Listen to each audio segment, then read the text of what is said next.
गऊ के पैरों में लगी हुई मिट्टी का तिलक जो मनुष्य अपने मस्तक पे लगाता है वह तत्काल तीर्थ जल में स्नान करने का पुण्य प्राप्त करता है। जैसे गौ माता के खुर में जो मिट्टी लगी है उस मिट्टी को लेकर अगर आप तिलक धारण कर लेते हैं तो दर्शन है कि उसी क्षण, उसी तत्काल, उसी क्षण आपको तीर्थ के जल में स्नान करने का पुण्य की प्राप्ति तत्काल हो जाती है।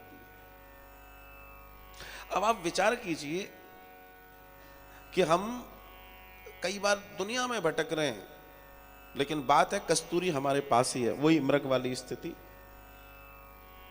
इसलिए आपने देखा होगा कई बार यज्ञ हो रहा है, अपने घर में लेपन कर रहे हैं, किसी संत की कुटिया है तो वो गऊ की खुर में से थोड़ी सी मिट्टी खरोचता है और अपने यहां लेपन आदि इत्यादि में उसको डालता है, तीर्थ बन गया। और उसकी पद पद पर विजय होती है। जो व्यक्ति निरंतर आपके जीवन में, अब सूत्र लेते जाइए, अब सूत्र भी इसके साथ चलेंगे।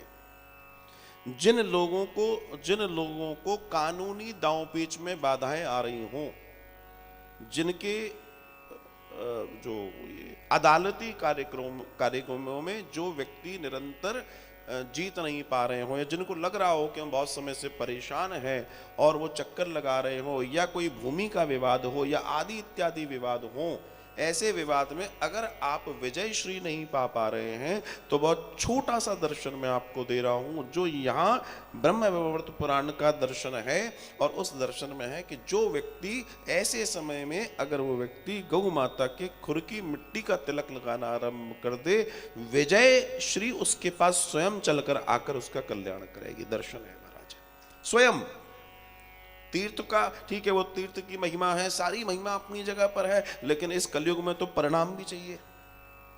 तो भैया ये परिणाम का दर्शन है। जहां पर गौएं रहती हैं उस स्थान को तीर्थ भूमि कहा गया है। जैसे गौशाला, या मान लीजिए आपके घर में गौ माता है, इसलिए आपने देखा होगा बड़े बड़े विद्वान और संत कहते हैं कि जीवन में जब भी तुम्हें जाप करना है, माला करनी है, और अगर तुम्हारे आसपास कोई गौशाला है, कोई गौ माता है, अगर आप उनके निकट जाकर जाप तप नियम आदि माला आदि इत्यादि करते हो तो उसका दर्शन ये है कि आप ये समझ लीजिए आप तीर्थ में बैठकर उस लाभ की प्राप्ति कर रहे हैं।